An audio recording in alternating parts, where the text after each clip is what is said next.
जय श्री राम दोस्तों, मैं कल्याण भगत स्वागत करता हूं आपका अंबे कल्याण चैनल पर।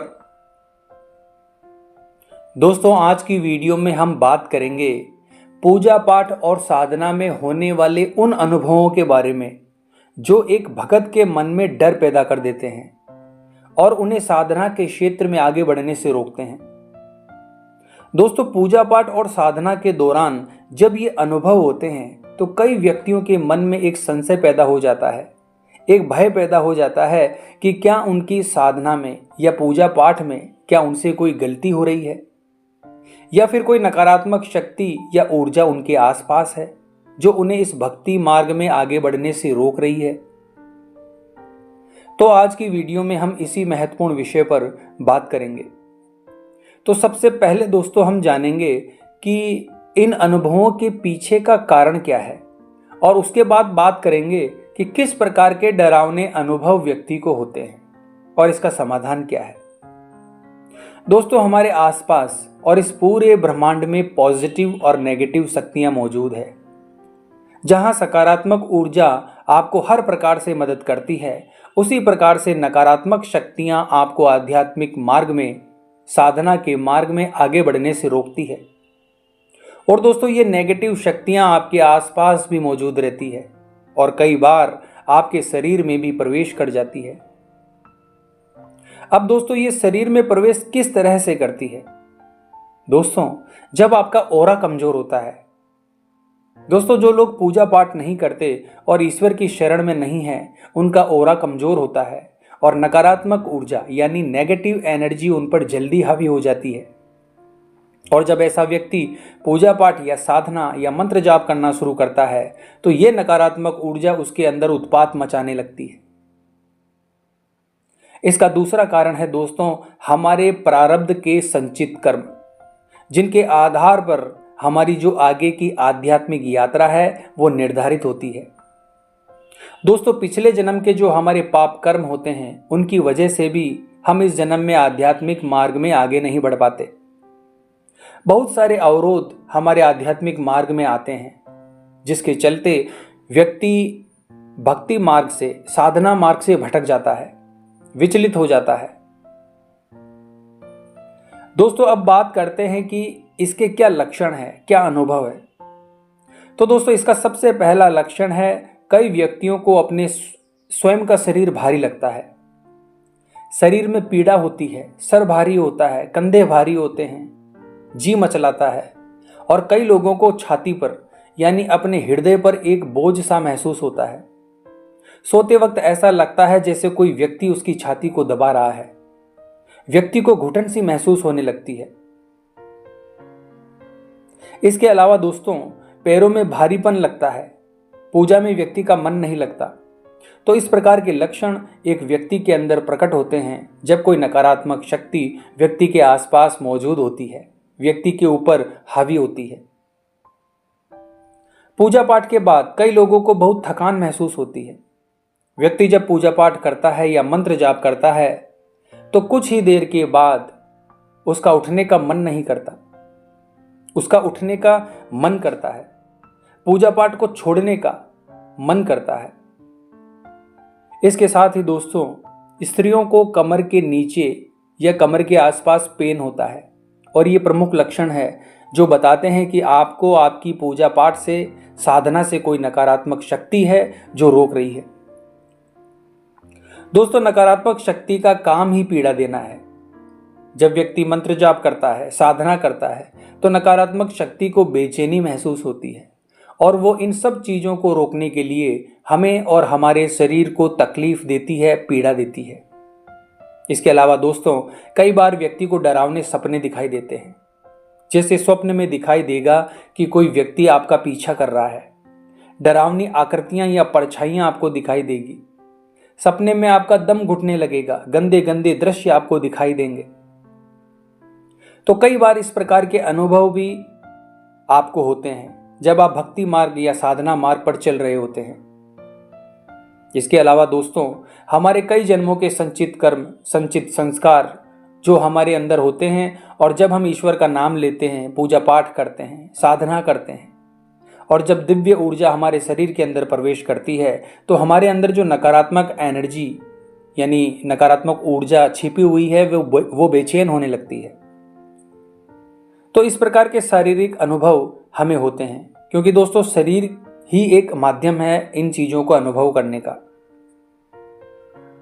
और दोस्तों ऐसा नहीं है कि इस प्रकार के अनुभव जब आप पूजा पाठ करते हैं या साधना करते हैं इस समय होते हैं। ये अनुभव आपको तब भी होते हैं जब आप आध्यात्मिक मार्ग पर नहीं थे, पूजा पाठ नहीं करते थे, क्योंकि दोस्तों उस समय आपको इनका कारण क्या है वो समझ में नहीं आता था। और जब आध्यात्मिक मार्ग पर आप चलते हैं तो इन चीजों के पीछे जो छिपा हुआ कारण है वो आपको दिखाई देने लगता है, और ईश्वरीय कृपा से आपको ये भी ज्ञात हो जाता है कि इन सभी चीजों से निपटना कैसे है। दोस्तों इस दौरान कई लोग घबराकर अपनी साधना और पूजा पाठ बंद कर देते हैं, लेकिन इस प्रकार का कार्य आपको बिल्कुल नहीं करना है। आपको अपनी पूजा पाठ और साधना को नियमित रखना है, बिल्कुल भी घबराना नहीं है। आपको अपने मंत्र जाप की संख्या को बढ़ा देना है। आप अपने इष्ट के कवच का पाठ करें, हनुमान चालीसा का पाठ करें और हमेशा अपने इष्ट की शरण में रहें। इस प्रकार का कार्य अगर आप निरंतर करेंगे तो जो आपका ऑरा वीक है वो मजबूत हो जाएगा, स्ट्रांग हो जाएगा। आपका आभा मंडल मजबूत हो जाएगा और जो भी शारीरिक कष्ट आपको हो रहे हैं वो धीरे धीरे दूर हो जाएंगे, शांत हो जाएंगे। दोस्तों कई बार गंदे दृश्य हमें स्वप्न के माध्यम से दिखाई देते हैं। डरावनी सी आकृतियां हमें स्वप्न के माध्यम से दिखाई देती है। सपने में हम देखते हैं कि हमारा दम घुट रहा है, कुछ लोग हमारा पीछा कर रहे हैं, लड़ाई झगड़ों के दृश्य हमें दिखाई देते हैं। इस प्रकार के डरावने अनुभव हमें नींद के दौरान होते हैं। देखिए दोस्तों, कई बार हमारे अवचेतन मन में जो हमारी दबी हुई इच्छाएं हैं, भावनाएं हैं, भय है, संशय है, वो भी हमें स्वप्न के माध्यम से दिखाई देते हैं।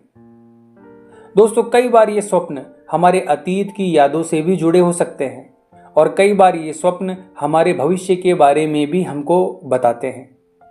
भविष्य में होने वाली घटनाओं का संकेत हमें देते हैं और साथ ही हमारे आसपास कोई नेगेटिव एंटिटी मौजूद है उसका भी एहसास हमें कराते हैं। तो दोस्तों इस प्रकार के ये सभी संकेत है, ये सभी लक्षण, ये सभी अनुभव है जो आपको आध्यात्मिक मार्ग में आगे बढ़ने से रोकते हैं। दोस्तों हमेशा एक चीज का विशेष तौर पर ध्यान रखें कि जब आप भक्ति मार्ग पर चलते हो या किसी उच्च शक्ति की साधना या पूजा पाठ आप करते हो तो बहुत सारी नेगेटिव एनर्जी जो आपके आसपास है वो आपको आगे बढ़ने से रोकती है। इस दौरान आपको बिल्कुल भी विचलित नहीं होना है और ना ही आपकी पूजा पाठ आपको बीच में छोड़नी है। आपको अपनी साधना, अपनी पूजा पाठ, मंत्र जाप पूर्ण विश्वास से करते रहना है और ऐसा आप अगर करेंगे तो कुछ समय बाद ये सभी चीजें आगे चलकर खत्म हो जाएगी, नष्ट हो जाएगी। इसके अलावा एक और बुरा अनुभव जो कई भक्तों को, कई साधकों को होता है कि पूजा पाठ के दौरान गलत गलत विचार उनके मन में आने लगते हैं।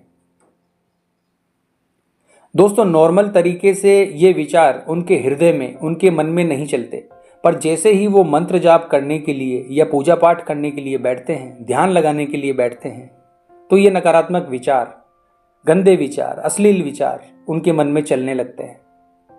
जैसे ही वो अपने आसन पर पूजा पाठ करने बैठेंगे तो कोई ना कोई गलत विचार या बुरे दृश्य उनको नजर आने लगते हैं। तो ये अनुभव भी दर्शाता है दोस्तों कि कोई नकारात्मक शक्ति आपके आसपास मौजूद है जो आपको पूजा पाठ से विचलित करना चाहती है, दूर करना चाहती है। देखिए दोस्तों, जिस प्रकार सकारात्मक एनर्जी का एक आभा मंडल होता है उसी प्रकार से जो नकारात्मक शक्तियां होती है उनका भी एक आभा मंडल होता है, उनकी भी एक वाइब्रेशन होती है। और जब ये नकारात्मक वाइब्रेशन एक सकारात्मक वाइब्रेशन से टकराती है तो इस वाइब्रेशन की वजह से हमारे मन में, हमारे शरीर में एक विस्फोट होता है, एक तरंग उत्पन्न होती है जिसकी वजह से हमें इस प्रकार के अनुभव होते हैं और हम अपनी साधना, पूजा पाठ, मंत्र जाप से विचलित हो जाते हैं। तो दोस्तों इस दौरान आपको बिल्कुल भी नहीं घबराना है। जो बुरे विचार आपके मन में आ रहे हैं उनको रोकने की कोशिश भी आपको नहीं करनी है, क्योंकि जितना आप उन्हें रोकने की कोशिश करोगे उतनी ही तीव्र गति से वो आपके ऊपर प्रभाव डालेंगे। आपको सिर्फ उन्हें आते जाते देखना है, उनको आपको सिर्फ एक साक्षी भाव से देखना है, और जो भी मंत्र जाप आप कर रहे हो, पाठ कर रहे हो, वो करते रहना है। कुछ समय बाद ये जो विचार हैं वो कम हो जाएंगे, इनकी फ्रिक्वेंसी कम हो जाएगी और ये धीरे धीरे समाप्त हो जाएंगे।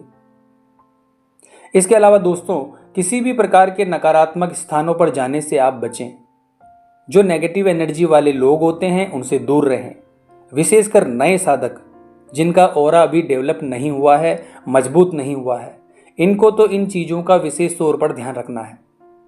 तो इन चीज़ों का विशेष ध्यान आपको रखते हुए आपकी जो पूजा पाठ है, मंत्र जाप है, साधना है, उसको आपको निरंतर रखना है दोस्तों।